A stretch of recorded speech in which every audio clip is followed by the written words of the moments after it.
scared. What'd you say? You scared? I'm scared.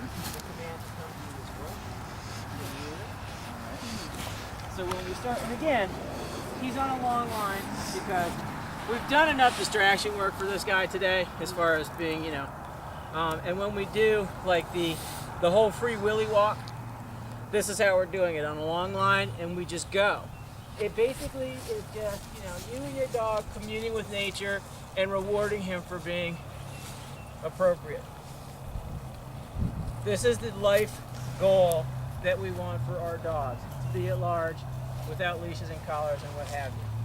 So going forward, when you go home, part of your exercises are going to be on this 15-foot long line, okay? And then you know, you're just absorbing nature. He's getting distraction away, let's say, here. Hey, bud, here. Good boy, hurry up. Nice job, thank you. And then you send him on his merry way. Because the vast majority of dogs at home, when you call them to come to you, it's with the expectation that you're going to lock them up and leave, or something that they consider to be relatively unpleasant is going to occur. You know, it's your quintessential, you know, hey girls, it's time to come in for dinner. Oh, Mom, 5 more minutes. 5 more minutes. Same with dogs. So what we want to do is get used to the idea that it's okay to be at large as long as you're responsible. And one of the commands that we teach, or one of the cues that we teach, is not really a command, it's the cue, okay, which means you're free to a point. If you're responsible, you're free. If you're not responsible, strange things could happen at any time. Testing the boundaries.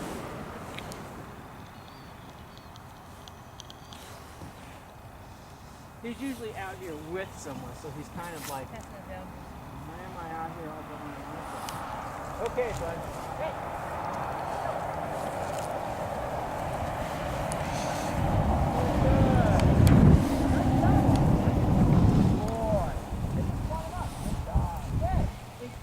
Him to be a little bit more exploratory. Hey, buddy, here. Come here. Good boy. All right. Good dog. Just send him on his way.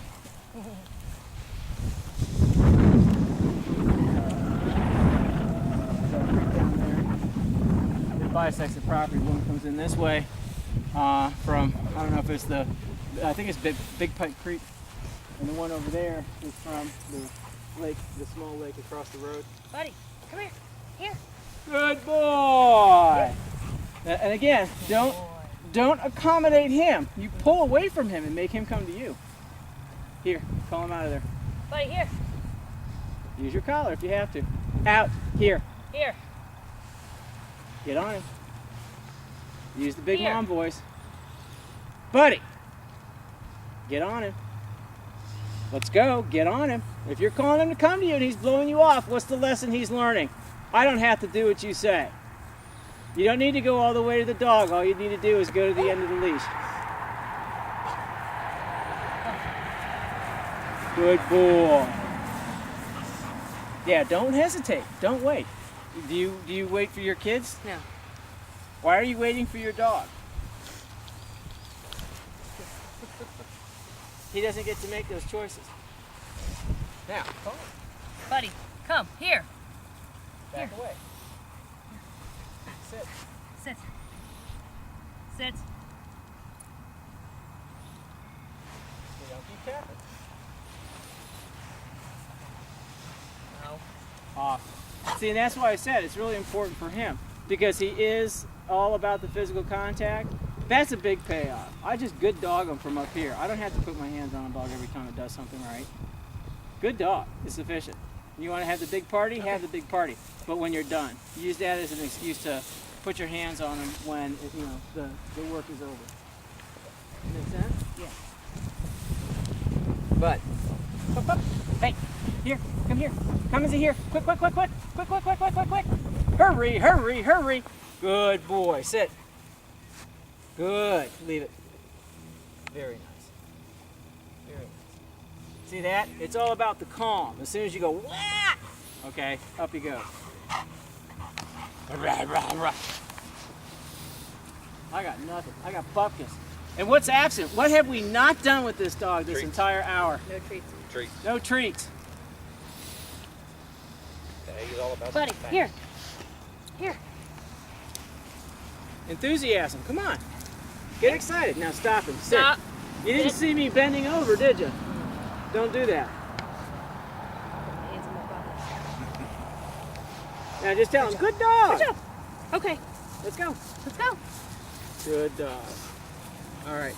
I think we baked him. Well, I think it's a lot about breaking our bad habits, not even his. And honey, you got a lot of bad. No, just teasing. Oh, it's the same. It's the same habits that everyone has, because basically what we do, Human nature is. once you've been, well, it's what you're taught.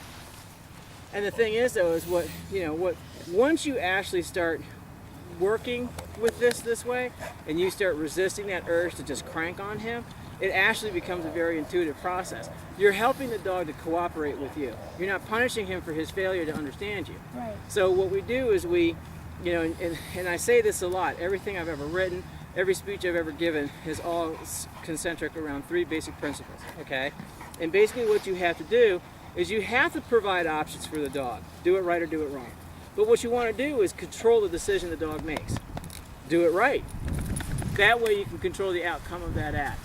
So that way, if he performs well, you reward him. If he performs poorly, you're not punishing him, you're simply making him. And then rewarding him for his better effort in the future. Does that make It sense? makes complete total sense. I treat my kids that way. Well, then you shouldn't have any I don't know problem. why you treat your animals Because it's everyone is under the principle that dogs are lemon brains, when in fact they're not. They're actually very bright. They're capable of cognitive thought. And the thing is the more resistant you become, the more resistant the dog becomes. When you back off is when you start getting a lot more cooperation. Yeah, we told, like, neighborhood kids would come over and we would tell them, don't run at him, back away from him. If he starts coming at you, just walk away, don't run, he'll chase. Don't fall to the ground, he's gonna jump on you thinking that it's game time. So, I mean, it makes sense. And this is the two skills that we practiced when Zwei was out here is the same. Whether you have kids or not. And we do multiple drills with multiple dogs with these guys. So that way they understand that basically just because they're distracted doesn't mean they have lost the capacity to listen.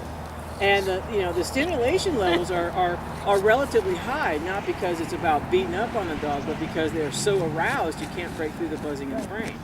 And this guy consistently works on lower than 10. But when he's really when he's really overstimulated, he's working on a 20 or higher. Get out of there. Just get out of there. Move away from it. Tell him to sit, tell him to stay, and hold him accountable for the information. Stay. The more, and again, same thing. The more you ignore that behavior, the more he's self-reinforcing for that behavior. I can squirm around and act like an asshole, so I will. Now, correct him for taking. No, grab his leash, take him back, facing the same direction, doing the same thing, say nothing, press him into a sit. Down. Okay, no. No. Everything I just told you to do, you did the exact opposite of. The reason that the dog owes you the balance of the exercise is because we want him to simply sit and not you can do whatever the hell you want. The reason it's important is because when you need him to sit in the future and he starts rolling around like a dithering idiot on the ground, who you got to blame? Right. It's not the dog's fault. Right. So he owes you the balance of the exercise. You don't tell him to do something else until he finishes what he starts. Just like the kids. It's like giving them something in the grocery store because they threw themselves on the floor and started kicking their feet. The exact same thing. Got it. He has to finish. Then you can have him down. But he owes you the balance of that exercise. He wants to go down. I'm not letting him down. You finish what I told you to do. And then you reset. Let's go. Sit.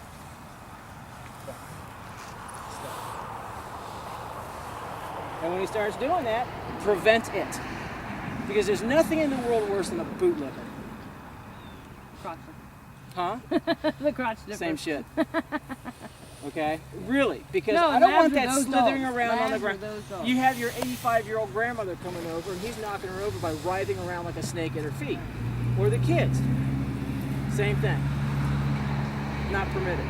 Any of that any of that passive, submissive behavior, not permitted. If you want to sit with him on the floor and pet him, that's fine. Remember I told you last week, we're trying to get him to the point where you can sit down with him and have him relax. Because when you sit down with this dog, it's an invitation for a wrestling match. Get the hell off of me.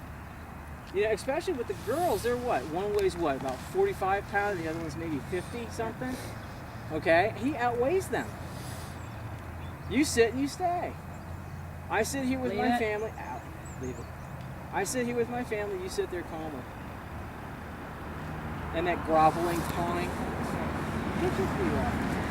Okay, big nut ball. Okay.